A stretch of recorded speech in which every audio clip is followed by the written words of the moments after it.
Hello friends, स्वागत है आप सभी का दिलीप टेलर्स एंड बुटीक में। आज एक अद्भुत ब्लाउज बताने वाला हूं आप लोगों को। ये डिजाइन नहीं है, सिंपल ब्लाउज की कटिंग है, कटोरी ब्लाउज की कटिंग है और मेजरमेंट देख के आपका दिमाग चकरा जाएगा। चेस्ट 54 इंच का है, ठीक है। बहुत हेवी साइज ब्लाउज है, लंबाई भी ज़्यादा है। ये स्पेशली एक किन्नर के लिए बनाना है। इस ब्लाउज को किस प्रकार से आप बनाएंगे, इसका पूरा कंप्लीट डिटेल, पूरा ट्यूटोरियल मैं आप लोग के साथ शेयर कर रहा हूँ। फर्स्ट टाइम इस तरह की वीडियो आपको मैं यूट्यूब पर दे रहा हूँ, तो फटाफट इसको लाइक कर दें, शेयर कर दें और चैनल पर पहली बार आए चैनल को सब्सक्राइब कर लिएगा। लंबाई 17.25 है, तैयार। 1 इंच और मार्जिन देना है। चेस्ट 54, कमर 46 इंच का, शोल्डर 10 इंच है पुराने ब्लाउज के नाप पर, शरीर पर बहुत ज़्यादा है। सामने का गला 7.5, पीछे गला 13 इंच, कटोरी 9 इंच की, टक्स पॉइंट 12.5 इंच पर और अस्तीन की जो लंबाई है 15 इंच की, गोलाई जो है 6.25 इंच की, आर्म होल राउंड 20 इंच का और इनका जो बेल्ट आना है उसको मैं अभी कटिंग पे आप लोग को बताऊंगा। तो इसको रखते हैं साइड में और स्टेप बाय स्टेप किस प्रकार से कटिंग करना है उसको चलिए समझते हैं। तो यहाँ पर आपको पेपर लेना है, 2 पेपर ले लेंगे, एक सामने के लिए एक पीछे के लिए, ठीक है। एक साथ कर सकते हैं कटिंग, उसमें कोई प्रॉब्लम नहीं है। अभी हम क्या करेंगे, इसको सीधा इस प्रकार से निशान लेंगे। अब ये निशान भी हमको लंबा लेना पड़ेगा क्योंकि साइज़ बहुत हेवी है। देखो, इस टाइप के जो ब्लाउज है ना, इसको बनाने में बहुत से लोग घबराते हैं। हेवी साइज़ का स्पेशली किन्नर्स के लिए बनाने के लिए बहुत लोग घबराते हैं क्योंकि उनका शरीर बहुत भारी भरकम रहता है। किस प्रकार से बनाएंगे, लोग कंफ्यूज हो जाते हैं, डर जाते हैं। तो आज मैं आप लोग को ये जो टिप है वो देने वाला हूँ। जैसे लेंथ आपको रखनी है 17.25, अप्रॉक्स 17 है, 17.25 आपको रखना है, तो 17.18 का डायरेक्ट निशान लगा सकते हैं, ठीक है। ये देखो 18.25 इंच लंबा ब्लाउज, वो भी नॉर्मल है ना। कोई लहंगे वगैरह का ब्लाउज होता तो समझ में आता, क्योंकि हाइट ज़्यादा है तो ब्लाउज की लेंथ भी ज़्यादा आएगी, है ना। अब किन्नरों का शरीर किस तरह से रहता है वो तो आप लोग समझ ही सकते हैं। तो यहाँ पर देखो, इस प्रकार से निशान लगाने के बाद जैसे मैंने बात किया शोल्डर पुराने ब्लाउज पर, अब इतना कम शोल्डर क्यों? क्योंकि बॉडी पर तो इनका शोल्डर 16-17 से कम रहने वाला नहीं है। तो इतना कम शोल्डर क्यों? क्योंकि शोल्डर पट्टी कम चाहिए, ठीक है। 10 इंच का शोल्डर तैयार है पुराने ब्लाउज के नाप पर। हो सकेगा पुराने ब्लाउज की एक आध पीक मैं लगा दूंगा, आप देख लेना उसमें। ये 10 इंच तैयार है तो 11 लेंगे, आधा इंच हम मार्जिन ले लेंगे, मतलब यहाँ पर 5.5, 5 होता है 10 का आधा, आधा इंच मार्जिन करके 5.5, 5.5 का निशान नीचे में। एकदम बेसिक कटिंग रहेगी, कुछ इसमें ज़्यादा आपको दिमाग नहीं लगाना है। बस कुछ कुछ चीज़ें हैं वो समझने लायक है, उसको ध्यान से देखोगे तभी समझ में आएगा। ये निशान लगाने के बाद अब यहाँ पर है सबसे बड़ा कंफ्यूजन, ठीक है, कि आर्म होल का जो निशान है उसको हम कितने इंच पर लेंगे। तो इसके लिए हमारे पास आर्म होल की गोलाई है, वो है 20 इंच का आर्म होल गोलाई है। तो हम चेकआउट भी कर सकते हैं। कैसे चेक करना है? पहले हम 6.5 इंच पर इसका निशान लेंगे, देखो इस तरह से, ठीक है। जरूरी नहीं कि चेस्ट साइज हमारा बढ़ गया तो हम ये वाला निशान भी बहुत बढ़ा देंगे। ये चीज थोड़ा सा समझना है, इसको हमेशा बहुत ज्यादा बढ़ाएं ऐसा नहीं होता। 6.5 पर हमने ये निशान लिया, ठीक है। अब हम क्या करेंगे, सबसे पहले तो आर्म होल गोलाई को ही चेक करते हैं। तो उसके लिए चेस्ट कमर 2 मेजरमेंट डालना है और ब्लाउज का नाप है 54 इंच का चेस्ट है, तो 54 का चौथा हिस्सा कितना होगा, ध्यान लगाएंगे कितना होगा, 13.5 इंच, ठीक है। 54 का आधा 27, 27 का आधा 13.5, तो ये चौथा हिस्सा हो गया। 1.5 इंच का मार्जिन प्रॉपर छोड़ देना, ये इस प्रकार से। उसके बाद आ जाते हैं कमर पे। कमर कितना है 46, 46 इंच का, 46 का आधा 23, 23 का आधा 11.5, ठीक है। ये 11.5 इंच इसका चौथा हिस्सा होगा। 1 इंच यहाँ पर चाहे तो 1.5 इंच 2 इंच भी डॉट के लिए छोड़ सकते हैं, अगर आपको चौड़ा डॉट लगाना है तो कोई दिक्कत नहीं है। और उसके बाद जो ऊपर सिलाई मार्जिन छोड़े हैं 1.5 इंच का, वो यहाँ पे भी छोड़ देंगे। डॉट यहाँ पर बड़ा डाल सकते हो, जो 1 इंच हम मार्जिन छोड़ते हैं उसको आप यहाँ पर क्या छोड़ सकते हैं, 1.5 इंच 2 इंच तक के भी छोड़ सकते हैं और ज़्यादा बड़ा डॉट यहाँ पर लगा सकते हैं। ये इस प्रकार से सीधा मिला देंगे, ठीक है। अब देखो इस ब्लाउज का साइज देखो, आमतौर पे होता क्या है, 34 इंच, 40 इंच, 45 इंच, 46 इंच, इस तरह के चेस्ट के हमने बनाए हैं। जब हेवी साइज जब आपको बनाने को आता है तो दिक्कत आती है। तो यहाँ पर समझने वाली बात क्या है, सबसे पहले आर्म होल की गोलाई को चेक करेंगे। कैसे चेक करेंगे? सबसे पहले आर्म होल निशान डाउन करेंगे। ये जो डाउन करने का प्रोसेस है, ये हल्का पाव इंच कर देंगे, ज्यादा नहीं करना, ठीक है। किन्नरों के शरीर में यही प्रॉब्लम होती है, ये ध्यान रखना। 1 इंच की दूरी से पहली गोलाई, 1.25 से दूसरी गोलाई। आर्म होल का निशान एकदम हल्का डाउन करेंगे, पाव इंच लगभग, बस। नहीं भी करोगे तो भी चलेगा, कोई दिक्कत नहीं है, ठीक है, लेकिन ज्यादा नहीं करना। उसके बाद ये इस प्रकार से हम इसमें राउंडिंग शेप दे देंगे। ये आपकी सामने पल्ले की आर्म होल गोलाई, उसके बाद ये पीछे पल्ले की आर्म होल की गोलाई, ठीक है। उसके बाद यहां पर इंची टेप लेंगे और इस प्रकार से नाप करके देखेंगे कि कितना आ रहा है। देखो 10 इंच यहाँ पर आ रहा है आर्म होल गोलाई, तो टोटल 10 का डबल कितना हो जाएगा, 20 हो जाएगा। तो हमको इसको और सेट करना होगा। कैसे सेट करेंगे उसको समझते हैं। देखो 20 इंच अगर हमको तैयार आर्म होल गोलाई चाहिए तो हमको निशान ऊपर करना पड़ेगा, ठीक है। लेकिन ये मैं आपको क्लियर कर देता हूं कि आर्म होल गोलाई का मेजरमेंट कस्टमर के द्वारा भेजा गया है, ये गलत भी हो सकता है। तो आर्म होल गोलाई आपको क्लियर नापना होगा, ये आप ध्यान रखना। इस तरह के जो बड़े साइजेस बनाओगे उसमें ये निशान आपका इतना ऊपर आ जाएगा। इसको ऊपर करने के बाद क्योंकि चेस्ट साइज बहुत ज़्यादा हैवी है तो हमको बहुत साइड एरिया पे जगह मिलता है ना। तो आर्म होल गोलाई अगर हम कम भी लेंगे तो यहाँ पे बैठ जाएगा, बहुत ज़्यादा लेने की ज़रूरत नहीं है। अभी देखो इस तरह से वापस से इसका शेप घुमाएंगे। हमने जो 6.5 लिया था उसको सीधा सीधा 5.5 कर लिए, ठीक है। ये इस तरह से, ये फ्रंट पल्ले की गोलाई और ये बैक पल्ले की गोलाई। Is that clear? कोई कंफ्यूजन नहीं होना चाहिए। अब आप इसको नाप करके देखेंगे तो बराबर बैठ जाएगा। थोड़ा बहुत अगर आधा पौना इंच बड़ा भी हो रहा है, ये देखो, तो वो हल्का सा मार्जिन के तौर पे, क्योंकि शोल्डर जॉइंट पे आप मार्जिन छोड़ते हैं, है ना, और इधर भी हल्का सा आधा इंच मार्जिन छोड़ देंगे क्योंकि हैवी साइज है, थोड़ा सा ध्यान रखें, ठीक है। ये इस प्रकार से कर दिए। अब इसके बाद देखो मैंने बोला था कि आर्म होल बहुत ज़्यादा इसका इंपॉर्टेंट है और इसको सबसे पहले इसी को हम चेक करेंगे। चेक करने के बाद हमने इसको सुधार भी दिया, ठीक है। अब देखो दो कंडीशन हो सकते हैं, ऐसा भी हो सकता है कि आर्म होल गोलाई इनकी ज़्यादा हो, मेजरमेंट लेने में कस्टमर से गलती हो गई हो। अगर गलती हुई है तो जो मैंने 6.5 बताया उसी पे चलोगे। अगर गलती नहीं हुई है 5.5 पे लेकर के इस तरह से राउंड करो, ठीक है। क्योंकि हर किसी का बॉडी मेजरमेंट अलग अलग होता है और किन्नरों के जो ब्लाउज होते हैं उसमें और आपको बहुत ज़्यादा सावधानी रखने की जरूरत है, खासकर आर्म होल गोलाई और शोल्डर में। ये दो जो चीज़ें हैं बहुत इंपॉर्टेंट है इस तरह के ब्लाउज बनाने के लिए। अब आ जाएंगे हम किस में, शोल्डर पे, गले पर। शोल्डर को हम हल्का सा डाउन करेंगे गले की तरफ, क्योंकि 13 इंच डीप है तो ब्लाउज रुके गले पर, है ना, शोल्डर पे। अब यहाँ पर हमको एक चीज मैं बता रहा हूँ आपको कि शोल्डर पट्टी मात्र कितना चाहिए, 2 इंच का चाहिए। तो हम यहाँ पर कितना छोड़ेंगे, अप्रॉक्स 2.5 इंच छोड़ेंगे कंप्लीट में शोल्डर पट्टी को, बचा हुआ पूरा गला ले लेंगे। तो ये 2.5 इंच, ज्यादा है तो 2.25 इंच इतना छोड़ दें और लगभग इसमें 2.25 इंच का गला ले लेंगे, ठीक है। 2.25-3 इंच का भी ले सकते हैं क्योंकि बहुत हेवी साइज है। उसके बाद ये फ्रंट पल्ला है, सामने का गला रखना है कितना, 7.5, तो 7.5 का निशान लगा लिए ये इस तरह से। उसके बाद स्केल से इस निशान को हम मिला लेंगे, कितना, 2.25 ऊपर 2.25 नीचे, बराबर मिला लेंगे। गले का शेप दे देंगे, कटोरी ब्लाउज है तो सिंपल गोल गले का शेप। अब इतना हेवी साइज ब्लाउज है तो आप ऐसे ही डर डर के बनाओगे, फिटिंग आएगा नहीं आएगा ऐसा दिक्कत, तो इसमें डिजाइनिंग वगैरह या कुछ भी तामझाम करने की जरूरत नहीं, सिंपल बनाओ ज़्यादा अच्छा है। इतना करने के बाद आ जाएंगे हम डायरेक्ट बेल्ट निशान और डॉट पॉइंट के निशान पे। शोल्डर पे रखेंगे टेप। टोटल लेंथ है आपकी कितनी, मार्जिन मिला के 18.25, तो यहाँ पर अप्रॉक्स 4.25 इंच छोड़ करके बेल्ट का निशान लेंगे। तो 18.25 माइनस 4.25 इंच छोड़ेंगे तो कितना बचेगा, 4.25 भी अगर आप छोड़ देंगे तो 18.25 है, ठीक है। ध्यान देना ये आपका कितना है, 18.25 है। तो यहाँ पर आपका जो बेल्ट का निशान है वो अप्रॉक्स 14.5 या 14.25 तक आना चाहिए। 14.5 ले लेते हैं, परफेक्ट बैठेगा, क्योंकि इनका जो बेल्ट है वो 13.5 फिक्स आ रहा है, ठीक है। अब यहाँ पर आ जाएगा लगभग 3.25 इंच का ये तैयार बेल्ट। बाकी 0.25 इंच हम अलग से उसमें मार्जिन ऐड करेंगे, वो बाद में देखेंगे। इसको हम सीधा इस तरह से मिला लेते हैं, ठीक है। मिलाने के बाद देखो एक चीज और, डॉट पॉइंट आपका कितने इंच पर है, 12.5 पे, टक्स का पॉइंट, तो ये 12.5 पे निशान लगाते हैं, ठीक है। 12.5 13.25 भी कर सकते हैं, कोई दिक्कत नहीं है। ये देखो निशान यहाँ पे एक छोटा सा मार्क करके छोड़ देते हैं क्योंकि ये कटोरी का ब्लाउज है, ठीक है। मेजरमेंट में एक चीज का ध्यान रखना, कटोरी हमको 9 इंच की चाहिए, ठीक है। 9 इंच तैयार कटोरी चाहिए। तो यहाँ पर हम कटोरी 9 इंच की नहीं लेंगे, क्योंकि 9 इंच की आप कटोरी लोगे तो उसका शेप कैसे बनेगा उसको देखो, है ना, पूरा क्रॉस पट्टी का शेप बिगड़ जाएगा। तो हम यहाँ पर 7.5 इंच की कटोरी लेंगे, 1.5 इंच माइनस करके। तो बचा हुआ 1.5 इंच को कहाँ करेंगे सर, बचा हुआ 1.5 इंच जो है उसको हम मार्जिन में ऐड करेंगे, ठीक है।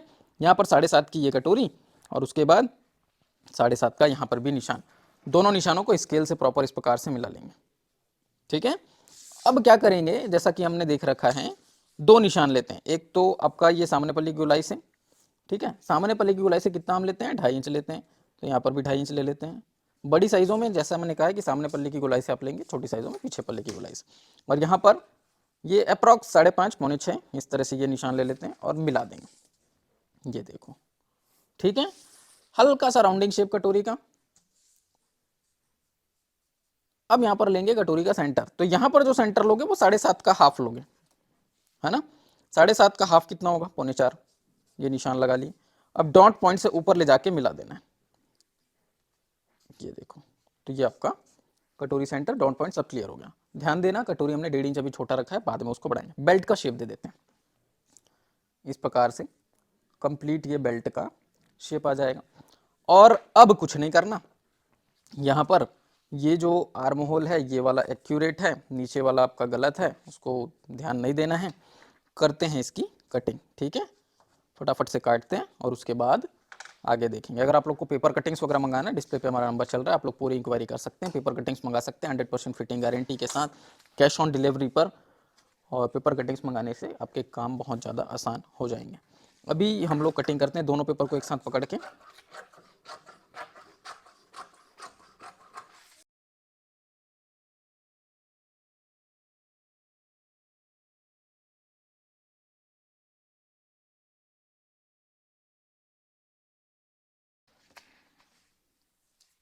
अब पेपरों को अलग अलग कर लेंगे, ऊपर वाला पीस फ्रंट, नीचे वाला बैक। तो बैक को कर देते हैं साइड, फ्रंट को देखते हैं। फ्रंट में क्या क्या करना है, सबको अलग अलग करना है। कैसे अलग अलग करेंगे, पहले बेल्ट को कर देते हैं, इसी को योग पट्टी बोलते हैं, कमर बेल्ट बोलते हैं, कमर पट्टी बोलते हैं, जो भी बोलते हैं आप। ये इस तरह से गले की कटिंग कर देते हैं। फिर कटोरी को निकाल लेंगे बाहर।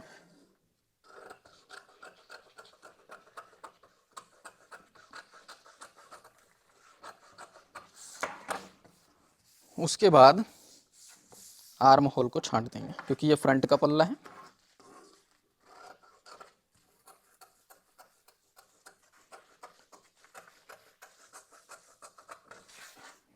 ठीक है।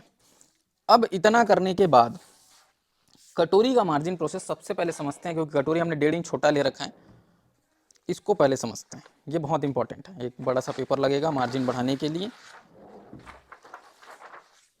ये देखो, इस टाइप से रखने के बाद हम क्या करेंगे, यहाँ पर इसको पूरा कंप्लीट मार्क कर देंगे, कटोरी को हटा देंगे। ठीक है, एज इट इज मार्किंग कर देना है पूरा, जैसा है वैसा।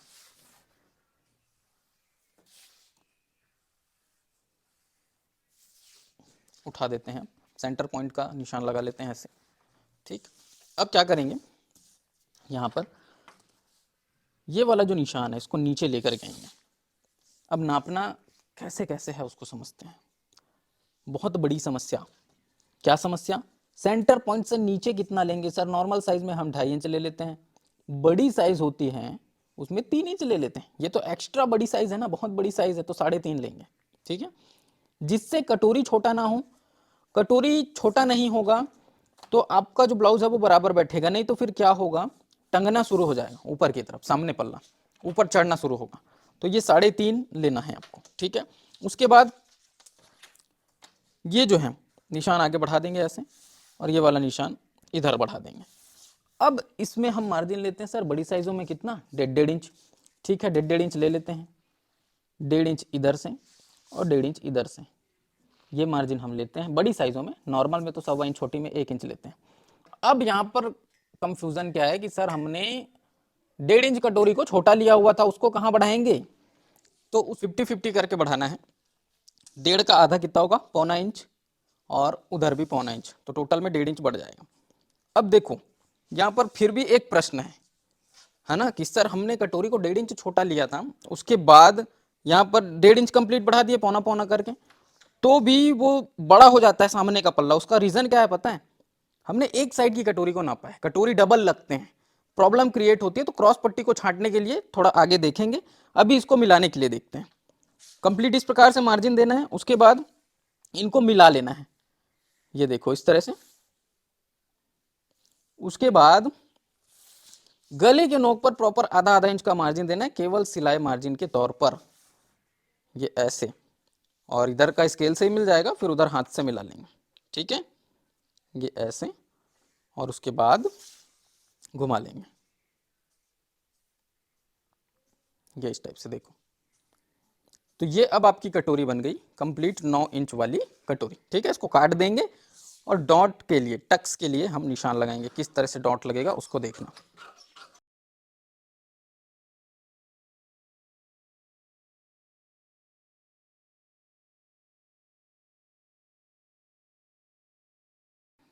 ये देखो, अब इसको हम सेंटर से इस तरह से फोल्ड करेंगे।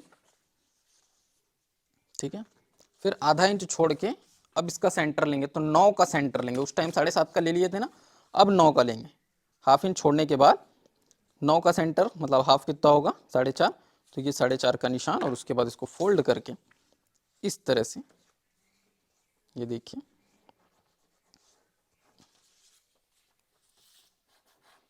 कट कर देना है। ठीक है, तो ये इस टाइप से आपकी कटोरी आएगी।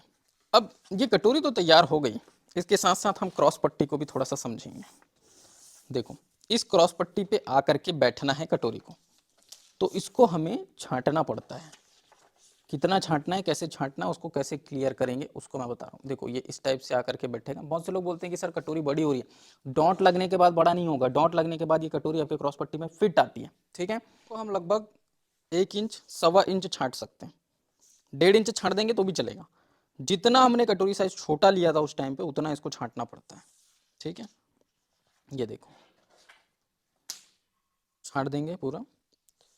1 इंच, 1.25 इंच भी छांट देंगे, कोई दिक्कत नहीं है। बाद में जैसे आप फ्रंट पल्ला, बैक पल्ला फिट करते हो ना, वहाँ पर अगर थोड़ा बहुत एक्स्ट्रा हो रहा है तो फिर छांट सकते हो। उसको छांटने से कुछ भी बिगड़ेगा नहीं। ठीक है, उसके लिए बिल्कुल निश्चिंत रहना।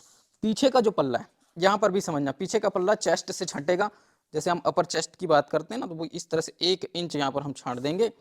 और कमर को कुछ नहीं करना है, कमर से सीधा ले जाके इसको ऐसे मिला देंगे। ठीक है, कमर को कुछ नहीं करना, सीधा छांट देंगे। इससे आपके शोल्डर बाहर होने की समस्या और आर्म होल पे झोल वगैरह आने की समस्या खत्म हो जाएगी। क्योंकि ये 13 इंच डीप है पीछे का गला। आप बोलेंगे सर शोल्डर गिरेगा तो नहीं, नहीं गिरेगा इस तरह से करोगे तो। अभी इसको एक बार चेकआउट कर लेना। ये देखो, इस तरह से रखने के बाद बिल्कुल बराबर बैठ रहा है, कोई दिक्कत नहीं। ठीक है, अब आ जाते हैं हम बाकी जो प्रोसेस है उसके ऊपर में। आर्म होल की गोलाई एक बार वापस से चेक कर लेते हैं। जैसे मैंने कहा था शुरू से ये चीज़ डाउटफुल है, तो इसको ध्यान देना। ये देखो, अप्रॉक्स कितना आ रहा है, 11 इंच आ रहा है आर्म होल की गोलाई। ठीक है, ये दिक्कत है। हमको चाहिए कितना, 20, यहाँ आ रहा है 22, तो थोड़ा सा एडजस्ट करके चलेंगे। ठीक है, थोड़ा बहुत एक्स्ट्रा रहेगा, कोई दिक्कत नहीं होगा, क्योंकि उससे कम करेंगे तो अगर मेजरमेंट गलत हो तो फिर दिक्कत हो जाएगी। 10.5 तक ठीक है। चलो, अभी आ जाते हैं बाकी चीज़ों पे। तो कटोरी हमने कटिंग कर लिया, क्रॉस पट्टी हमने रेडी कर लिया। अब आ जाते हैं योक पट्टी मतलब कि बेल्ट पर। तो इस पे नीचे 1.25 इंच का मार्जिन देना है। ठीक है, इस पे 1.25 इंच का मार्जिन कैसे देते हैं आप सभी लोगों को पता है, नीचे साइड से देते हैं इस तरह से, और पूरा प्रॉपर निशान लगा करके इसको भी काट देते हैं ताकि आप लोग को कोई कंफ्यूजन ना रहे। और ये जो ब्लाउज है इसका कंप्लीट कटिंग देखेंगे आज, आस्तीन भी देखेंगे, तो ध्यान से बने रहो वीडियो में और पूरा का पूरा देखना, स्किप मत करना, न जाने कब आपको भी इसकी ज़रूरत पड़ जाए। ये इस टाइप से कटिंग कर लेंगे। ठीक है, हमारा बेल्ट या योक पट्टी भी तैयार। पीछे का जो पल्ला है उस पर क्या करना है, केवल डॉट का निशान और गले का निशान, 2 चीज़ें रहेंगी। तो ये दोनों चीज़ें देख लेते हैं, उसके बाद आस्तीन की कटिंग को समझेंगे। यहाँ पर देखना, पीछे का जो गला है वो आपका 13 इंच डीप है। 13 इंच का निशान लगाए स्केल से इस तरह से, और फैलाना नहीं है इसको, ज़्यादा फैलाने की कोशिश ही ना करें। 3, 3.25 ज़्यादा से ज़्यादा, क्योंकि ऊपर ऑलरेडी लगभग 3 इंच है। इसको इस तरह से मिला के शेप दे दें, सिंपल गोल, या फिर आप मटका देना चाहें मटका भी दे सकते हैं, इसमें कोई दिक्कत नहीं है, वो आपकी चॉइस रहेगी। डॉट की अगर बात करें तो इसका जो डॉट आना है ये लगभग 6 इंच दूरी पर, और ऊंचाई 5 इंच के आसपास आप इसकी रख सकते हैं डॉट की, क्योंकि लेंथ काफ़ी ज़्यादा है ब्लाउज में। ठीक है, तो ऊंचाई आप अपने हिसाब से इसमें 5 इंच के आसपास रख दें। ये ऐसे। अब ये क्लियर है, पीछे पल्ला हमारा रेडी, नहीं काटते, इसको छोड़ देते हैं। और सामने का पूरा पूरा रेडी हो चुका है। अब आ जाते हैं आस्तीन की कटिंग में। आस्तीन के लिए डबल फोल्ड आपको पेपर लेना है, 15 इंच लंबा आस्तीन चाहिए। ठीक है, एक सीधा निशान लेंगे इस तरह से, सबसे पहले लेंथ ही ले लेंगे 15 इंच लंबा। तो निशान कितना लगाएंगे, 15.5। ठीक है, यहाँ पर भी 2 जगह पर लगा के स्केल से सीधा निशान को आगे बढ़ा देंगे। ये देखो, अब ऊपर से नीचे 3.5 इंच पर एक मार्क करेंगे यहाँ पर आर्म होल नापने के लिए, ठीक है। इसको भी स्केल से सीधा बढ़ा देंगे ऐसे। उसके बाद गोलाई पे आ जाते हैं। गोलाई कितना है आपका, 6.25, 6.25 का निशान, ये देखिए। उसके बाद 1.5 इंच का प्रॉपर मार्जिन यहाँ पर छोड़ेंगे। अब यहाँ पर उस कंडीशन को फॉलो करना कि आपकी आर्म होल गोलाई है कितनी, 20, लेकिन हमने कितना रखा हुआ है ब्लाउज पे, 21, तो यहाँ पर भी 21 एक बराबर रखेंगे, ठीक है। ये इस टाइप से देखो, और बाकी जो है मार्जिन के तौर पे छोड़ देंगे, 1.5 इंच है वो, इसको इस तरह से मिला लेंगे।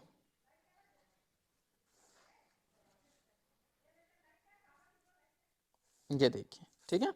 अब यहाँ पर हमको शेप देना है, आस्तीन का राउंडिंग शेप, तो ये इस टाइप से देंगे। सीखने के लिए बहुत कुछ बारीकियाँ होती है, बहुत सारी चीज़ें होती हैं, लेकिन एक ही वीडियो में सब कुछ नहीं बताया जा सकता। ये इस प्रकार से हम इसको कटिंग कर देते हैं, और फ्रंट पल्ला आस्तीन का छांटेंगे। इसको पहले पूरा काट लेते हैं फिर।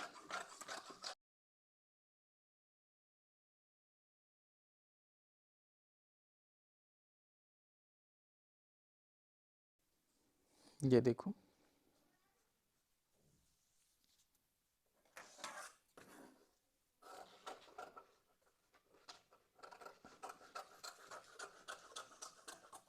ठीक है। तो इस प्रकार से छटेगा, और इस तरह से कंप्लीट होता है ये ब्लाउज कटिंग, 54 इंच चेस्ट कटोरी ब्लाउज। और मुझे उम्मीद है आप लोग को ये जो वीडियो है पसंद आया होगा। ये इस प्रकार से एक बार वापस से चेकआउट करके देख लेना, अगर कहीं पर भी कुछ भी डाउट लग रहा है तो। ये इस तरह से कट लगा देंगे फिटिंग का, और आस्तीन आर्म होल को ब्लाउज के आर्म होल से एक बार मिला के देख लेंगे बराबर बैठ रहा है कि नहीं। नहीं बैठ रहा है तो थोड़ा बहुत छांटने की आवश्यकता आपको पड़ेगी। ये चीज़ देखो, जो हमने पहले निशान लगाया था ना, वो वहीं पर क्लियर आ रहा है, तो ये इतना इस तरह से हमको छांटना पड़ेगा। तो जो चीज़ें गलत होती है ना, वो यहाँ पर इस तरह से पकड़ा जाती है, ठीक है। हमने पहले वहीं पर निशान लगाया था, लेकिन आर्मोल गोलाई कम आई थी, तो मैं क्लियरली बता रहा हूँ यहाँ पर कि इनका जो आर्मोल गोलाई मेज़र किया गया है वो गलत है, ठीक है। यही चीज़, बहुत सारी जो बारीकियाँ होती है वो मुझे समझाना होता है, लेकिन जैसा मैंने कहा कि एक ही वीडियो में सब कुछ पॉसिबल नहीं है, तो ये थोड़ा सा आप ध्यान रखेंगे। और जिन्होंने कंप्लीट इस वीडियो को देखा होगा उनको बहुत ज़्यादा बेनिफिट होगा, और जिन्होंने नहीं देखा होगा उनको फिर दिक्कत होगा। तो ये एक कंप्लीट ट्यूटोरियल वीडियो है। मैं एडिटर से रिक्वेस्ट करके शुरू में ही लगवा दूंगा कि इस वीडियो को पूरा लास्ट तक देखें, वरना वो आपके किसी काम का नहीं रहेगा। तो बस आज इस वीडियो को यहीं पर समाप्त करते हैं। मुझे उम्मीद है आप लोग को पसंद आया होगा, और नेक्स्ट वीडियो और किस टॉपिक पर चाहिए आप लोग कमेंट्स कर सकते हैं। इस तरह की अगर कुछ दिक्कतें आप लोग को आ रही हैं तो आप लोग कमेंट्स करके मुझे बताइए। अगर हो सकेगा तो मैं आप लोगों के लिए भी वीडियो बना दूंगा। बाकी ऑनलाइन क्लास वालों के लिए जो रिक्वेस्ट आती है उसके लिए बनाना पड़ जाता है कभी कभी। तो बस इस वीडियो को करते हैं यहीं पर एंड। मैं राजन आपसे फिर मुलाकात करता हूँ किसी नए वीडियो में नए टॉपिक के साथ। तब तक के लिए जय हिंद।